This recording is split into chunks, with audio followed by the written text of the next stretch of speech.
BJP. സംസ്ഥാന അധ്യക്ഷൻ K Surendran നയിക്കുന്ന കേരള പദയാത്ര കാസർഗോഡ് നിന്ന് ഇന്ന് തുടങ്ങുകയാണ്. ഗോവ മുഖ്യമന്ത്രി പ്രമോദ് സാവന്താണ് പദയാത്ര ഉദ്ഘാടനം ചെയ്യുക. കാസർഗോഡ് നിന്ന് കെ സുരേന്ദ്രനൊപ്പം നമ്മുടെ പ്രതിനിധി വിനീഷ് ചേരുന്നുണ്ട്. വിനീഷിലേക്ക്.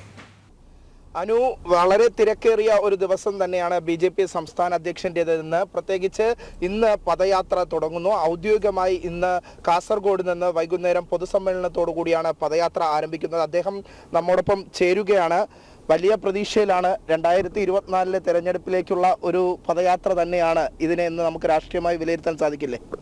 തീർച്ചയായിട്ടും കേരളത്തിലെ ഒരു രാഷ്ട്രീയ മാറ്റത്തിന് വേണ്ടിയിട്ടുള്ള പരിശ്രമങ്ങൾ പതിറ്റാണ്ടുകളായിട്ട് ബി.ജെ.പിയും മറ്റ് സംഘടനകളും ചേർന്ന് കേരളം നടത്തിക്കൊണ്ടിരിക്കുകയാണ്.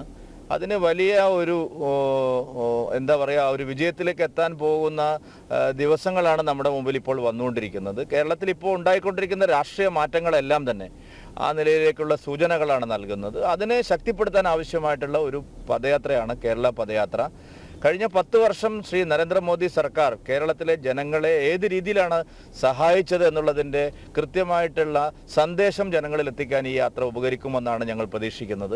ഇപ്പോൾ കേരളത്തിൽ നടക്കുന്ന എല്ലാ കൊള്ളരുതായ്മയ്ക്കും, കേരളത്തിൻ്റെ സാമ്പത്തിക പ്രതിസന്ധിക്കും, കേരളത്തിൻ്റെ വികസന മുരടിപ്പിനും എല്ലാം ഉത്തരവാദി മോദിയാണ് എന്നുള്ള ഒരു വ്യാജ പ്രചരണം കേരളത്തിൽ LDF ഈ നടത്തിക്കൊണ്ടിരിക്കുകയാണ് UDFിൻ്റെ പിന്തുണയോടുകൂടി.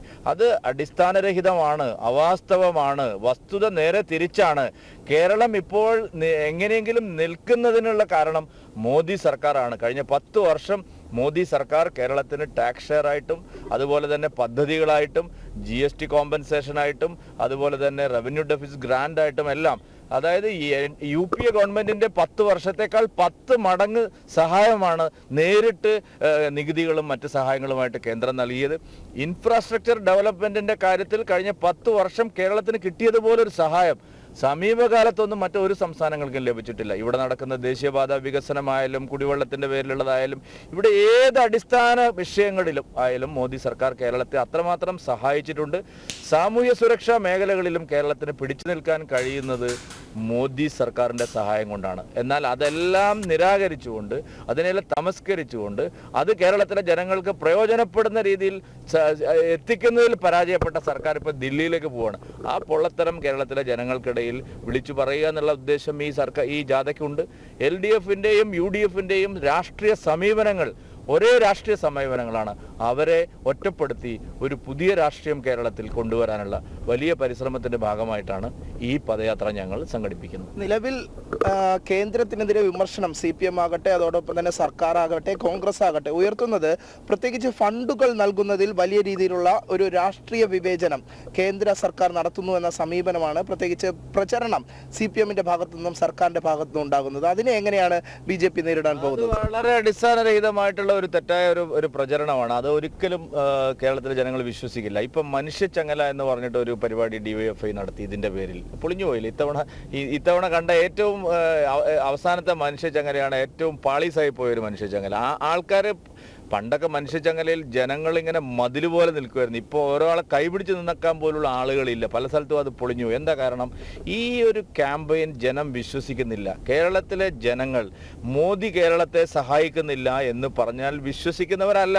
അവർക്ക് വസ്തുത അറിയാം. 5 കിലോ അരി എല്ലാ ആഴ്ചയും കിട്ടുന്ന ആൾക്കാർക്ക്, കുടിവെള്ളം സൗജന്യമായിട്ട് മോദി കൊടുക്കുന്ന കാലത്ത്, ഗ്യാസ് സിലിണ്ടർ മോദി കൊടുക്കുന്ന കാലത്ത്, വൈദ്യുതി മോദി കൊടുക്കുന്ന കാലത്ത്, ശൗചാലയങ്ങൾ മോദി കൊടുക്കുന്ന കാലത്ത്, അംഗൻവാടിയിൽ ചെന്നാൽ പോഷണ അഭിയാൻ മോദി കൊടുക്കുന്ന കാലത്ത്, റേഷൻ കടയിൽ ചെന്നാൽ അരിയും ഭക്ഷ്യധാന്യങ്ങളും മോദി കൊടുക്കുന്ന കാലത്ത്, സ്കൂളിലെ ഉച്ചക്കഞ്ഞി മോദി കൊടുക്കുന്ന കാലത്ത്, വാക്സിൻ ഫ്രീ ആയിട്ട് മോദി കൊടുക്കുന്ന കാലത്ത്, മരുന്നുകൾ ഫ്രീ ആയിട്ട് മോദി കൊടുക്കുന്ന കാലത്ത് ആര് വിശ്വസിക്കാനാ? കേരളത്തിലെ ജനങ്ങളിൽ പകുതിയിലധികം ആൾക്കാർ, പാവപ്പെട്ടവർ, മോദി സർക്കാരിൻ്റെ 3ഉം 4ഉം സ്കീമുകളിൽ അംഗമായിട്ടുള്ളവരാണ്. അവരോട് ചെന്ന് കേന്ദ്രം അവഗണിക്കുന്നു. ഞങ്ങൾക്ക് ഇവിടെ പെൻഷൻ കൊടുക്കാൻ പറ്റും, സർക്കാരിൻ്റെ കാശില്ലാത്തതുകൊണ്ടാണ്. ഇപ്പോൾ കർഷകർ ആത്മഹത്യ ചെയ്യുന്നു. മോദി കൊടുക്കാത്തതുകൊണ്ടല്ല. മോദി നെല്ലിൻ്റെ സംഭരണ വിലയുടെ 75% കൊടുത്തു, ഇവരുടെ കാശില്ല. മോദി കൊപ്ര സംഭരണത്തിൻ്റെ കാശ് കൊടുക്കുന്നു, ഇവരിവിടെ നടപ്പാക്കുന്നില്ല. മോദി കൃഷിഭവൻ വഴി വാഴക്കർഷകർക്ക്, നെൽകർഷകർക്ക്, കുരുമുളക് കർഷകർക്ക്, ക്ഷീര കർഷകർക്കൊക്കെ ഇഷ്ടംപോലെ ആനുകൂല്യം കൊടുക്കുന്നുണ്ട്. നബാർഡ് വഴിയും സഹകരണ ബാങ്ക് വഴിയും ഒക്കെ അവർക്ക് കൊടുക്കാൻ ആവശ്യമായിട്ടുള്ള നിരവധി പദ്ധതികൾ കൊടുക്കുന്നുണ്ട്. ഇവരെ കൈ കാശില്ലാതെ ഇവരതുകൊണ്ട് അത് കൊടുക്കുന്നില്ല. അവരത് അടിച്ചു മാറ്റുന്നു, അല്ലെങ്കിൽ അവർക്ക് കാശില്ലാത്തതുകൊണ്ട് പദ്ധതികൾ മുടങ്ങുന്നു. ഇത് ജനങ്ങൾ ആരും തന്നെ ഇത് വിശ്വസിക്കില്ല. ആത്മനിർഭർ പാക്കേജ് ഈ കോവിഡിന്റെ കാലത്ത് പോലും കേരളത്തിന് ഏറ്റവും കൂടുതൽ 10,000-കണക്കിന് സംരംഭകരിലേക്ക് ആത്മനിർഭർ പാക്കേജിന്റെ ഭാഗമായിട്ടുള്ള സഹായം നോക്കൂ. ഇവിടെ പെട്ടിക്കടക്കാർക്കുണ്ടല്ലോ ഇന്നേവരെ ഒരു ഗവൺമെന്റും സ്വനിധി പ്രധാനമന്ത്രിയുടെ ഏറ്റവും കൂടുതൽ കിട്ടിയിട്ടുള്ള സ്റ്റേറ്റ് കേരളമാണ്. തിരുവനന്തപുരം കൊച്ചിയിലൊക്കെ 10,000-കണക്കിന് പെട്ടിക്കടക്കാർക്കാണ്. ഇന്നേവരെ ഏതെങ്കിലും ഗവൺമെന്റ് ചെയ്തിട്ടുണ്ടോ? അതുകൊണ്ട് ഇതൊന്നും ഇവിടെ യേശില്ല. യഥാർത്ഥത്തിൽ കേരളം നിവർന്നു നിൽക്കാൻ സാധിക്കുന്നത് മോദി ഉള്ളത് കൊണ്ടാണ്. ഈ മോദിയുടെ ഗ്യാരണ്ടിയിൽ കേരളം മുന്നോട്ട് എന്നാണ് BJPയുടെ ഈ ഒരു പദയാത്രയുടെ പ്രധാന മുദ്രാവാക്യം. ഒപ്പം തന്നെ പ്രധാനമായും ഈ ഒരു ഗ്യാരണ്ടി നൽകിക്കൊണ്ട് മറ്റു ഇതര പാർട്ടികളിൽ നിൽക്കുന്ന വ്യക്തിത്വങ്ങളെ ഇവിടേക്ക് BJPയിലേക്ക് അടുപ്പിക്കാനുള്ള ഒരു ശ്രമം ഈ പദയാത്രയിലൂടെ വരുന്നുണ്ട്. ഇന്നിപ്പോ ഈ പദയാത്രയോടനുബന്ധിച്ച് കോൺഗ്രസിന്റെ ഉന്നതനായ ഒരു നേതാവും 500ഓളം അനുയായികളും ഇന്ന് പാർട്ടിയിൽ ചേരുന്നുണ്ട്. എല്ലാ മണ്ഡലങ്ങളിലും ഏറ്റവും ചുരുങ്ങിയത് 1000 മറ്റു പാർട്ടികളിൽപ്പെട്ട പ്രവർത്തകന്മാർ ഈ പദയാത്രയിൽ അണിനിരക്കുന്നുണ്ട്. ഇതൊരു ചെറിയ പദയാത്രയല്ല. സാധാരണ 2000-3000 ആൾക്കാരെയൊക്കെ വെച്ചിട്ടാണ് നമ്മൾ പദയാത്ര എല്ലാ പാർട്ടികളും നടന്നത്. നിങ്ങൾ നോക്കൂ, 10,000-കണക്കിന് ആളുകൾ അണിനിരക്കുന്ന ഒരു പദയാത്രയാണ് കേരള പദയാത്ര. കേരളത്തിൽ ഒരു പൊളിറ്റിക്കൽ പാർട്ടിയും ഇതുവരെ നടത്തിയിട്ടില്ലാത്ത അത്രയും വലിയൊരു പദയാത്രയാണ്. ജനപങ്കാളിത്തം കൊണ്ടാണ്, അതിന്റെ ആർഭാടം കൊണ്ടല്ല. ഞങ്ങൾ പോകുന്നത് സാധാരണക്കാരിലേക്കാണ്. പിണറായി വിജയൻ പോകുന്ന പോലെ സമ്പന്നരിലേക്കും പിന്നെ കരാറുകാരിലേക്കല്ല. ഞങ്ങളുടെ ഇന്നത്തെ രാവിലെ മുതലുള്ള ഷെഡ്യൂൾ നിങ്ങൾ നോക്കിയാൽ സാധാരണക്കാരെ, ഇവിടുത്തെ മതസാമുദായികമായ രംഗത്ത് പ്രവർത്തിക്കുന്ന നാട്ടുകാരെ, പത്മശ്രീ കിട്ടിയവരെ നോക്കൂ. കാസർഗോഡ് ജില്ലയിൽ ആദ്യമായിട്ടാണ് ഒരു പത്മശ്രീ കിട്ടിയിരിക്കുന്നത്. അതും 650 നെൽവിത്തുകൾ സംരക്ഷിക്കുന്ന ഒരു പാവപ്പെട്ട കർഷകൻ. അതാണ് മോദിയുടെ സർക്കാർ വന്നതിന് ശേഷം ഉണ്ടായിരിക്കുന്ന മാറ്റം. ആ മാറ്റം തിരിച്ചറിയാൻ കഴിയാത്തവർക്ക് ഇവിടെ എന്ത് വിമർശനം വേണമെങ്കിലും നടത്താം, ഒരു കാര്യമില്ല. ജനങ്ങൾ LDFനെയും പിന്നെ IND മുന്നണിയിലെ 2 മുന്നണികളുടെ അവസ്ഥ എന്താണിപ്പോൾ? കോൺഗ്രസ് വലിയ വായിൽ വർത്താനം മാറുന്നത്. കോൺഗ്രസിന് അടുത്ത തെരഞ്ഞെടുപ്പിൽ ഒരു 10-30 സീറ്റെങ്കിലും കിട്ടുമോ? ഇല്ല. IND മുന്നണിയുടെ കൺവീനർ BJP ചേരാൻ പോവാ. ഇന്ന് നഡ്ഡാജി വരേണ്ടതായിരുന്നു ഈ പരിപാടിക്ക്. അദ്ദേഹം വരാത്തതിന്റെ കാരണം IND മുന്നണിയുടെ കൺവീനർ പ്രധാനമന്ത്രി സ്ഥാനാർത്ഥിയായി ഉയർത്തിക്കാട്ടുന്നതിൽ പ്രമുഖനായ ഒരാൾ BJP മുന്നണിയിലേക്ക് വരികയാണ്. ബംഗാളിൽ സീറ്റ് കൊടുക്കില്ലെന്ന് മമത പറഞ്ഞു. ബീഹാറിൽ പ്രശ്നമാണ്. ഉത്തർപ്രദേശിൽ 2 സീറ്റേ കൊടുക്കുമെന്നാണ് പറയുന്നത്. കോൺഗ്രസ് തരിപ്പണമാവും. LDFന്റെ വിനാശകരമായ രാഷ്ട്രീയത്തെ, വർഗീയ രാഷ്ട്രീയത്തെ നേരിടുന്നത് NDA മാത്രമായിരിക്കും എന്നുള്ള കാര്യത്തിൽ സംശയമില്ല. NDA മുന്നണിയെ കുറിച്ച് സൂചിപ്പിച്ചപ്പോൾ പ്രധാനമായും കേരളത്തെ ഒരു സാഹചര്യങ്ങൾ, രാഷ്ട്രീയ സാഹചര്യങ്ങൾ വിലയിരുത്തേണ്ടതുണ്ട്. പ്രത്യേകിച്ച് കോൺഗ്രസ് CPM-ഉം കേരളത്തിൽ ഇരു കോണുകളിൽ നിൽക്കുമ്പോൾ കേന്ദ്രത്തിലെത്തുമ്പോൾ ഇരുവരും ഒന്നിച്ചു നിൽക്കുന്ന ഒരു സമീപനം, അതിനെ എങ്ങനെയാണ് BJP? അതാണല്ലോ പ്രശ്നം. എന്തിനാണ് ഇവർ പരസ്പരം മത്സരിക്കുന്നത്? അപ്പൊ ഇവരുടെ തട്ടിപ്പാണെന്ന് എല്ലാവർക്കും അറിയില്ല. എന്ത് റിലവൻസ് ആണ് ഈ തെരഞ്ഞെടുപ്പിൽ? ആര് കേന്ദ്രം ഭരിക്കുന്നു എന്ന് ചോദിക്കാൻ പോകുന്ന തെരഞ്ഞെടുപ്പാണിത്. കോൺഗ്രസിന് എന്തെങ്കിലും സാധ്യതയുണ്ടോ? IND മുന്നണിക്ക് എന്തെങ്കിലും സാധ്യത? ലെഫ്റ്റ് ആണെങ്കിൽ ഇറലവന്റ് ആണ് ഈ തെരഞ്ഞെടുപ്പിൽ. അവർക്ക് ഒരു റിലവൻസും ഇന്ത്യ രാജ്യത്തില്ല. അപ്പൊ അതുകൊണ്ട് ഈ തെരഞ്ഞെടുപ്പിൽ മോദി വീണ്ടും അധികാരത്തിൽ വരും എന്ന് എല്ലാവരും വിശ്വസിക്കുന്ന ഒരു തെരഞ്ഞെടുപ്പാണിത്. 2019 സംശയം ഉണ്ടായിരുന്നു, രാഹുൽ ഗാന്ധി വരുമോ, ഒരു കേരളത്തിൽ ഒരു പ്രധാനമന്ത്രി ഉണ്ടോ? ഇപ്പോൾ ആർക്കും ഒരു സംശയമില്ല. നിലവിൽ മത്സരിക്കുന്ന MP-മാർക്ക് പോലും സംശയമില്ല. മോദി തന്നെ വീണ്ടും വരും. മോദി വലിയ ഭൂരിപക്ഷത്തിൽ അധികാരത്തിൽ വരുമ്പോൾ കേരളം അതിനോടൊപ്പം നിൽക്കണം എന്നുള്ള തിരിച്ചറിവാണ് ഞങ്ങൾക്കിപ്പോൾ ലഭിച്ചുകൊണ്ടിരിക്കുന്ന പിന്തുണയുടെ ആധാരം. പുതിയൊരു ചരിത്രം ഇത്തവണത്തെ ലോക്സഭാ തെരഞ്ഞെടുപ്പിൽ BJPക്ക് സൃഷ്ടിക്കാൻ സാധിക്കുമെന്ന് ഉറച്ചു വിശ്വസിക്കുന്നു. കേരളത്തിന് മാത്രമായിട്ട് മാറാതിരിക്കാനാവില്ല. ഒരു സ്റ്റേറ്റിന് മാത്രം എങ്ങനെ മാറാതിരിക്കാനാവും? കേരളത്തിന്റെ നിലവിലുള്ള എല്ലാ പ്രതിസന്ധികൾക്കുമുള്ള പരിഹാരം, ഇവിടെ വ്യവസായം വളരണോ, മോദി വേണം. ഇവിടെ തൊഴിലവസരങ്ങൾ കിട്ടണോ, മോദി വേണം. ഇവിടെ ഇൻഫ്രാസ്ട്രക്ചർ ഡെവലപ്മെന്റ് വേണോ, മോദി വേണം. ഇവിടെ സംരംഭകത്വം വളരണോ, മോദി വേണം. ഇവിടെ ഉന്നത വിദ്യാഭ്യാസ രംഗം ശുദ്ധീകരിക്കണോ, മോദി വേണം. ഇവിടെ സർവകലാശാലകളിലെ അഴിമതി അവസാനിക്കണോ, മോദി വേണം. മോദി ഒരു റോൾ മോഡലാണ്. ഭരണത്തിന്റെ ഈ രാജ്യത്ത് കഴിഞ്ഞ 10 വർഷം കൊണ്ടുണ്ടാക്കിയിരിക്കുന്ന മാറ്റങ്ങളുടെ എല്ലാം റോൾ മോഡലാണ് മോദി. ആ മോദിയുടെ ചിന്താഗതിയും മോദിയുടെ ഭരണ മാതൃകയുമാണ് കേരളത്തിന് ഇനി രക്ഷപ്പെടുള്ളൂ. അല്ലെങ്കിൽ കേരളം രക്ഷപ്പെടില്ല.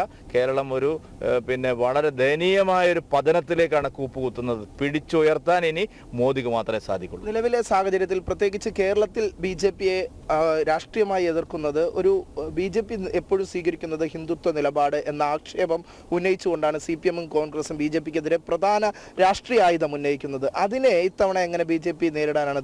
ഹിന്ദുത്വ എന്ന് പറയുന്നത് വളരെ ഇൻക്ലൂസീവ് ആണ്. എല്ലാവരെയും യോജിപ്പിക്കുന്നതാണ് ഹിന്ദുത്വ ഒരു സെമിറ്റിക് കാഴ്ചപ്പാടിലേ അല്ല.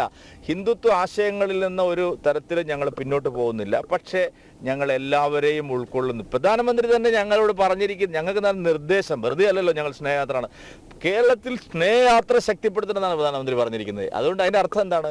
BJPയിൽ ഒരു മാത്രമാണെന്നാണ്. എല്ലാവരെയും സ്വാംശീകരിക്കുന്ന ഒരു നിലപാടിലേക്ക് പോകണം എന്നാണ് പ്രധാനമന്ത്രി ഞങ്ങളോട് ആവശ്യപ്പെട്ടിരിക്കുന്നത്. പ്രധാനമന്ത്രിയുടെ വാക്കുകളാണ് ഞങ്ങൾ ശിരസാ വഹിക്കുന്നത്. കേരളത്തിലും ഇന്ത്യയിൽ എല്ലായിടത്തെയും പോലെ മോദിയുടെ വാക്കുകൾക്ക് സ്വീകാര്യതയുണ്ട്. നിങ്ങൾ നോക്കൂ, ഈ അയോധ്യയിലെ പ്രാണപ്രതിഷ്ഠ 2 മുന്നണികൾ എതിർത്തു. പക്ഷെ എന്താണ് കേരളം ചെയ്തത് ഇത്തവണ? കേരളം 2 കൈ നീട്ടി അതിനെ സ്വീകരിച്ചു. കേരളത്തിലെ എല്ലാ ജാതി സംഘടനകളും അതിന് അനുകൂലമായി വന്നു. കേരളത്തിലെ എല്ലാ സാംസ്കാരിക പ്രവർത്തകരും വന്നു, ചലച്ചിത്ര താരങ്ങൾ വന്നു. നിങ്ങൾ ഇവരുടെ രേവതിയുടെയൊക്കെ ഫേസ്ബുക്ക് പോസ്റ്റിന്റെ അന്തസ്സത്തെ എന്താണ്?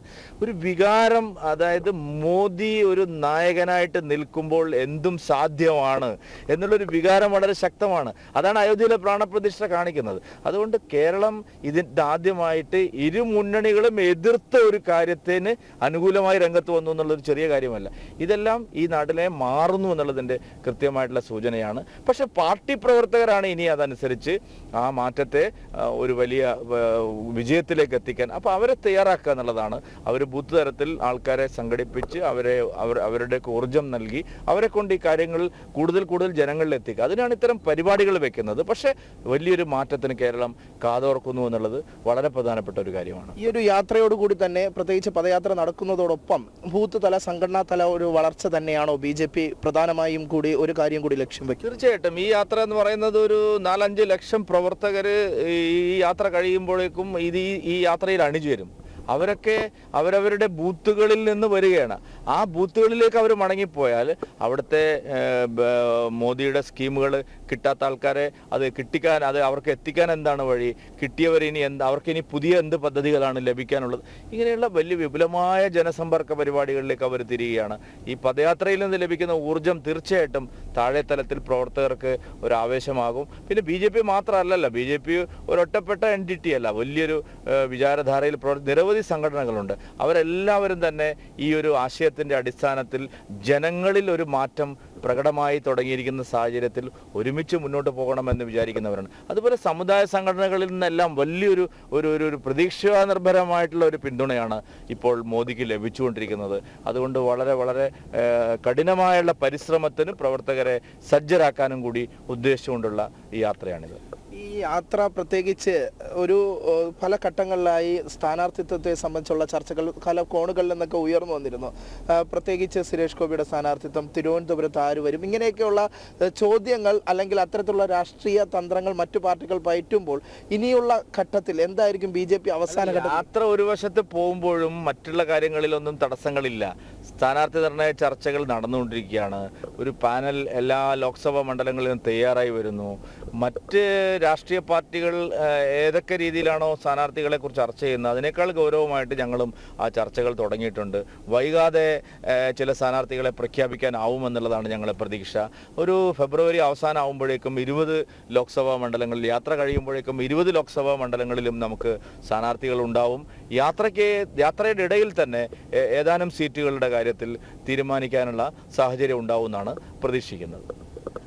അനു, വലിയ തിരക്കിലാണ് BJP സംസ്ഥാന അധ്യക്ഷൻ. അതിനിടയിലാണ് നമ്മളോടൊപ്പം ഇത്തരത്തിലുള്ള ഒരു പ്രതികരണം അദ്ദേഹം നടത്തിയിരിക്കുന്നത്. എന്തായിരുന്നാലും ഇന്ന് വൈകുന്നേരം 3 മണിക്കാണ് ഔദ്യോഗികമായി BJPയുടെ പദയാത്ര ഉദ്ഘാടനം ചെയ്യുന്നത്. ഗോവ മുഖ്യമന്ത്രിയായിട്ടുള്ള ഹേമന്ത് സാവന്താണ് അത്തരത്തിൽ പ്രമോദ് സാവന്താണ് പരിപാടി ഉദ്ഘാടനം ചെയ്യാൻ എത്തുന്നത്. എന്തായിരുന്നാലും ഇത്രയും സമയം ജനം TVയോട് പ്രതികരണവുമായി എത്തിയതിന് വളരെ നന്ദി.